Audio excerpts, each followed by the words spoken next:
नमस्कार दोस्तों, उम्मीद करते हैं कि आप लोग बहुत ही अच्छे होंगे। इंडिया पोस्ट पेमेंट बैंक के द्वारा एक बहुत ही अच्छी भर्ती निकाली गई है, जिसके लिए जो ऑनलाइन एप्लीकेशन फॉर्म है उसको भी शुरू कर दिए गए हैं। तो देखेंगे तो मेरे पास जो है ऑफिशियल यहाँ पे नोटिफिकेशन है जो पेमेंट बैंक के द्वारा इसको जारी किया गया है। डेट की हम बात कर लेते हैं तो 11 जो है अक्टूबर से आपका एप्लीकेशन फॉर्म शुरू किया गया है और 31 अक्टूबर तक जो है फॉर्म को भर सकते हैं। ठीक है, बाकी हम पोस्ट की बात करें तो एक्सक्लूसिव का पोस्ट आपका रहने वाला है। 344 पदों पे आपका भर्ती होने वाला है। हालांकि भर्ती जो है बढ़ भी सकती है, घट भी सकती है, क्योंकि ये जो है टेंटेटिव रखा गया है। नीचे आएंगे तो इससे जुड़ी जो है सभी जानकारी बताई गई है कि जो भर्ती है ना वो कहाँ कहाँ पे कितनी निकाली गई है। जैसे देखेंगे तो यहाँ पे जो है स्टेट के नेम दिया गया है और इसके सामने नंबर ऑफ वैकेंसीज का जो है जानकारी दिया गया है कि कौन से स्टेट में कितने पदों पे भर्ती यहाँ पे होने वाली है। ठीक है, तो अलग अलग जो है स्टेट के द्वारा ये भर्ती निकाली गई है। 344 पदों पे आपका भर्ती यहाँ पे होने वाला है। ठीक है, बाकी हम क्राइटेरिया की बात करें तो सबसे पहले आपका जो उम्र है ना 20 से लेकर 35 साल के बीच में होनी चाहिए 1/9/2024 को। बाकी हम क्वालिफिकेशन की बात करें तो अगर आपने ग्रेजुएशन कर लिया हुआ है किसी भी डिसिप्लिन से, चाहे आपने रेगुलर किया हुआ है, डिस्टेंस किया हुआ है, तो भी यहाँ पे अप्लाई कर सकते हैं, कोई भी दिक्कत नहीं है। लेकिन इसमें मेजर ध्यान देने वाली बात ये है ना कि आपको जो है 2 साल जीडीएस के रूप में अगर आपके पास अनुभव है तो ही जो है फॉर्म को भर सकते हैं। ठीक है, और आपके ऊपर किसी प्रकार की कोई भी जो डिस्पिलिनरी होता है वो पेंडिंग नहीं होनी चाहिए। किसी प्रकार की कोई सर्विस में पनिशमेंट आपको मिला हुआ है तो आप इसके लिए अप्लाई नहीं कर सकते। इन बातों को ध्यान रखेंगे। बाकी हम सैलरी की बात कर ले तो 30,000 रुपये जो है पर मंथ आपको देखने को मिलेगा। बाकी और भी जो बेनिफिट है इंडिया पोस्ट पेमेंट बैंक के द्वारा आपको उपलब्ध कराए जाएंगे। बाकी जो आपका भर्ती होगा 1 साल के लिए होगा, बाद में इसको 1 साल और भी बढ़ाकर 2 साल के लिए कर दिया जाएगा। तो इस तरह से जानकारी यहाँ पे निकल के आ रही है। बाकी हम सिलेक्शन प्रोसीजर की बात करें तो जो भी आपका ग्रेजुएशन का परसेंटेज ऑफ मार्क्स है ना उसके ऊपर ही मेरिट बन सकता है, या फिर यहाँ पे ऑनलाइन टेस्ट भी आपके हो सकते हैं। तो 2 कंडीशन है जो भी एप्लीकेबल होगा उस समय जो भी इंडिया पोस्ट पेमेंट बैंक है उनके द्वारा कंडक्ट कराए जाएंगे। बाकी एप्लीकेशन फ़ी की बात करें तो 750 रुपये जो है आपको जमा करना होगा, जो कि नॉन रिफंडेबल होगा। फॉर्म भरने के लिए देखिए सबसे पहले जो है आपको इनके ऑफिशियल पोर्टल पे आना होगा, जिसका लिंक आपको डिस्क्रिप्शन बॉक्स में दिया गया है। यहाँ भी देखेंगे तो डेट मेंशन कर दिया गया है कि कब तक जो है फॉर्म को भर सकते हैं। फॉर्म भरने के लिए सबसे पहले यहाँ पे रजिस्ट्रेशन करना होगा। यहाँ पे अपना जो भी बेसिक इन्फॉर्मेशन है वो आपको भरना है। जैसे कि मान लीजिए किसी का नाम है राम, ठीक है, तो यहाँ पे हम राम लिख दिए। फिर यहाँ पे इसको भी कंफर्म करना होगा। और मान लीजिए शर्मा इनका नाम है तो इस तरह से हम लिखेंगे शर्मा, फिर यहाँ पे भी लिखेंगे हम शर्मा। तो इस तरह से देखेंगे इनका जो फुल नाम है ना इस तरह से आपको देखने को मिल जाएगा कि राम शर्मा इनका नाम है। तो इस तरह से आपको भरना है।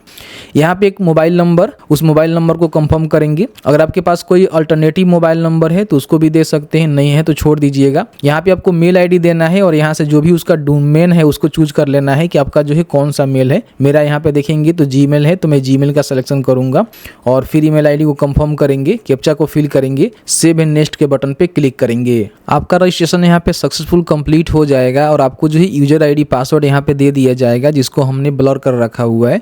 अब यहाँ पे आपको फोटोग्राफ और जो भी सिग्नेचर है उसको यहाँ पे अपलोड करना है। तो इनका जो भी गाइडलाइन है ना वो भी यहाँ पे दिया गया है कि आपका जो फोटोग्राफ है, ठीक है, 20 से लेकर 50 KB के बीच में होनी चाहिए। सिग्नेचर भी आपका 20 से 50 KB के बीच में होनी चाहिए। उसके बाद यहाँ पे क्या करेंगे कि सबसे पहले आपको फोटोग्राफ अपलोड करना है और फिर यहाँ पे आपको कंफर्म कर देना है। ठीक है, उसके बाद यहाँ पे सिग्नेचर ध्यान रखिएगा कि आपको जो है कैपिटल और ब्लॉक लेटर में नहीं करना है। जिस तरह से आप नॉर्मल सिग्नेचर करते हैं उस तरह से अपना सिग्नेचर करेंगे। चूज फाइल के बटन पर क्लिक करके इसको भी अपलोड करेंगे और यहाँ पे आपको टिक करना है। ठीक है, फोटो रिसाइजर आपके सामने इमेज रिसाइजर का एक जो वेबसाइट है ना देखने को मिलेगा, जिसको यहाँ से ओपन करेंगे, सेलेक्ट करेंगे, इस तरह से फोटो जो है आपके सामने आ जाएगा। यहाँ पे आपको 30 KB कर देना है। ठीक है, और इसको रिसाइज कर लेना है। यहाँ पे डाउनलोड के बटन पर क्लिक करके अब यहाँ पे आएंगे। यहाँ पे आने के बाद चूज फाइल के बटन पर क्लिक करेंगे। देखिए इसमें स्पेस है तो नहीं लेगा, तो यहाँ पे रीनेम करके यहाँ पे जो भी नेम है वो यहाँ पे लिख दीजिएगा। ठीक है, और इसको यहाँ से चूज करिएगा। तो इस तरह से आप देखेंगे, इस तरह से सिग्नेचर का भी जो साइज है ना वो आप यहाँ पे जरूर से बना लेंगे, यहीं से आपका बन जाएगा। ठीक है, यहाँ पे बैक करके और यहाँ पे अपलोड करके अपना साइज को बना लीजिएगा। उसके बाद यहाँ पे आपको नेक्स्ट के बटन पे क्लिक करना है। अब यहाँ पे आपको बताना है कि करंट में जो है आप कौन से स्टेट में वर्क कर रहे हैं जीडीएस में, तो यहाँ पे आप बता देंगे। ठीक है, उसके बाद यहाँ पे अपना जो डिवीजन है ना उसको भी बताना होगा। यहाँ पे बताया गया है कि are you currently engage with DOP as a Gramin Dak सेवक, तो यहाँ पे आपको यस ही करना होगा। जो भी आपका इम्प्लाई कोड है उसको डाल सकते हैं, कब आपने ग्रामीण डाक सेवक के लिए ज्वाइन किया था उसको भी बता सकते हैं, ठीक है। फिर यहाँ पे देखेंगे number of years of experience, GDS के आपके पास जो है 1/9/2024 तक कितना एक्सपीरियंस है, तो ठीक है, तो आपको यहाँ पे डालना होगा, ठीक है। उसके बाद यहाँ पे आपने कभी इंडिया पोस्ट पेमेंट बैंक के जो भी टेरिटोरी ऑफिसर है, बिजनेस एसोसाइट है, एक्सक्लूसिव के रूप में काम किया हुआ है तो यस कर सकते हैं, अन्यथा इसको नो करेंगे, ठीक है।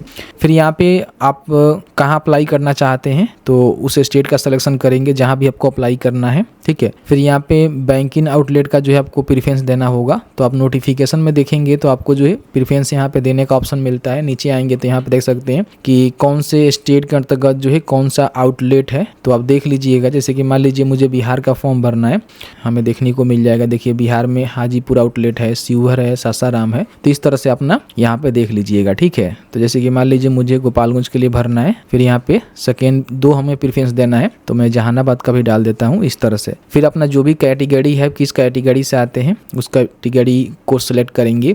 फिर यहाँ पे अगर आप डिसेबल हैं तो यस कर सकते हैं, उसकी जानकारी बता सकते हैं किस प्रकार के डिसेबल हैं, नहीं है तो नो करेंगे। फिर यहाँ पे देखेंगे तो और भी जानकारी यहाँ पे पूछा जाता है, जो कि इसमें देखेंगे तो टिक नहीं होगा। यहाँ पे अगर आप मान लीजिए स्पेसिफिक कोई डिसेबिलिटी आपके पास है तो आप यहाँ पे यस कर सकते हैं, नहीं है तो नो करिएगा, ठीक है। फिर ये आप सबको नहीं भरना होगा। यहाँ पे जो भी अपना रिलीजन है वो आपको बताना है, ठीक है, तो इस तरह से बता दीजिएगा। अगर आप एक सर्विसमैन रह चुके हैं तो यस करिएगा, नहीं था नो करिएगा, ठीक है। अगर आप माइनॉरिटी कम्युनिटी से आते हैं तो यस कर सकते हैं, नहीं तो यहाँ पे नो करेंगे। नेशनल सिटीजन में यहाँ पे सिलेक्ट करेंगे तो आप इंडियन से आपको देखने को मिलेगा। फिर यहाँ पे अगर आप state UT NCR centre exam belong, तो यहाँ पे सेंटर का जो भी सिलेक्शन है, ठीक है, which centre are exam belong, तो आप बता देंगे। फिर यहाँ पे सेंटर आपको बताना होगा कि आपको जो है कहाँ सेंटर लेना है। जैसे कि मान लीजिए बिहार आप बताए हैं तो बिहार में कहाँ सेंटर लेंगे, उस सेंटर का सिलेक्शन करेंगे।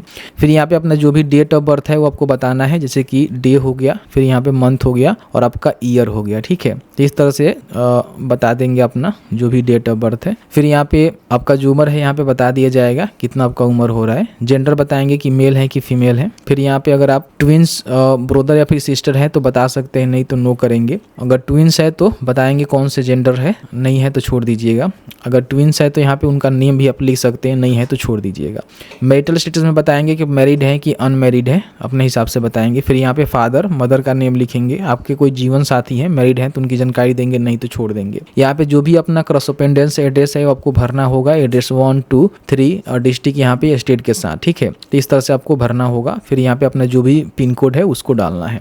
अगर आपका जो करस्पोंडेंस एड्रेस है और परमानेंट एड्रेस है दोनों सेम है तो आप यहाँ पे टिक करेंगे तो दोनों सेम हो जाएगा। अब यहाँ पे देखेंगे तो आपको जो है 750 रुपये का पेमेंट करना है, तो यहाँ पे वैलिडेट योर डिटेल्स के बटन पर क्लिक करेंगे तो आपका जो डिटेल्स है वो वैलिडेट हो जाएगा। फिर यहाँ पे सेव एंड नेक्स्ट के बटन पे क्लिक करेंगे। अब यहाँ पे अपना जो भी क्वालिफिकेशन की डिटेल्स है उसको आपको फिल करना है। आपका जो ग्रेजुएशन है ना 1/9/2024 तक कंप्लीट होनी चाहिए। यहाँ पे सबसे पहले ग्रेजुएशन की जानकारी बताएंगे कि आपने जो है क्या किया हुआ है। तो जैसे कि आपने साइंस, कॉमर्स, एग्रीकल्चर, मैनेजमेंट या फिर इंजीनियरिंग आर्ट्स किया हुआ है, तो जो भी आपका कंडीशन है आप यहाँ पे बताएंगे। फिर यहाँ पे नेम ऑफ यूनिवर्सिटी जहाँ से आपने पढ़ाई किया हुआ है उसकी जानकारी बताएंगे।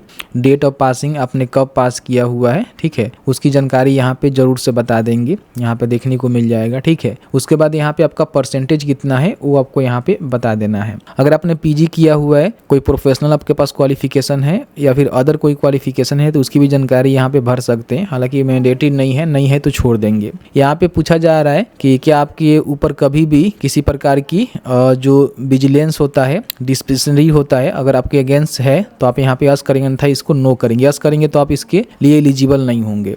लैंग्वेज आप कौन कौन से जानते हैं, जैसे कि मान लीजिए यहाँ पे इंग्लिश अगर आप रीड राइट स्पीक कर लेते हैं तो टिक कर दीजिएगा। फिर यहाँ पे देखेंगे तो हिंदी आपका हो गया, रीड राइट और स्पीक कर लेते हैं तो यहाँ पे बता देंगे। और भी कोई लैंग्वेज आपको पता है तो डाल देंगे, नहीं तो छोड़ेंगे, वैलिडेट करेंगे, ठीक है। उसके बाद सेव एंड नेक्स्ट के बटन पे क्लिक करेंगे। अब यहाँ पे आपने जो भी जानकारी को फिल आउट किया हुआ है पूरी जानकारी यहाँ पे आपको देखने को मिलेगा। यहाँ पे एग्री करना है, ठीक है। और एग्री करने के बाद यहाँ पे कंप्लीट रजिस्ट्रेशन के बटन पे आपको क्लिक करके ओके करना है। इस तरह से आपका जो रजिस्ट्रेशन है ना यहाँ पे कंप्लीट होता है, ठीक है। अब यहाँ पे देखेंगे तो आपको जो है लेफ्ट जो थंब इंप्रेशन होता है उसको आपको अपलोड करना है। यहाँ पे जो हैंड रिटन डिक्लेरेशन है वो आपको यहाँ पे अपलोड करना है, ठीक है। तो इसका जो गाइडलाइन है यहाँ पे दिया गया है कि किस तरह से अपलोड करना है। यहाँ पे बताया गया है कि आपका जो भी लेफ्ट थंब इंप्रेशन होनी चाहिए व्हाइट पेपर पे ब्लैक और ब्लू इंक से होनी चाहिए, ठीक है। जिसका साइज जो है 20 से लेकर 50 KB के बीच में होनी चाहिए। बाकी यहाँ पे देखेंगे जो भी आपका हैंड रिटन डिक्लेरेशन है वो इंग्लिश में क्लियर होना चाहिए white paper with black ink से, जो कि 50 से लेकर 100 KB के बीच में होनी चाहिए, ठीक है। आपका जो हैंड रिटन डिक्लेरेशन है उसका जो फॉर्मेट है ना मैंने डिस्क्रिप्शन बॉक्स में दिया हुआ है, इस तरह से आपको देखने को मिलेगा। तो यहाँ पे एक कैंडिडेट का जो है नेम लिख देना है केवल, और इस तरह से आपको जो है इंग्लिश में जो व्हाइट पेपर है उस पर आपको लिखना है, ठीक है। और लिख कर इसको स्कैन करके यहाँ पे आपको अपलोड कर देना है। उसके बाद यहाँ पे कैप्चा को डालेंगे और फिर यहाँ पे सेव एंड नेक्स्ट के बटन पे क्लिक करेंगे। अब यहाँ पे आपको जो है पेमेंट करना है, तो कैप्चा को फिल करेंगे, सबमिट के बटन पे क्लिक करेंगे और यहाँ पे ओके करेंगे, ठीक है। तो यहाँ से आप अपना जो पेमेंट है ना credit card, debit card, internet banking या फिर QR कोड से भी कर सकते हैं। पेमेंट कंप्लीट करने के बाद आपका एप्लीकेशन जो है कंप्लीट हो जाएगा, जिसका प्रिंट आउट निकाल कर अपने पास सुरक्षित जरूर रख लेंगे।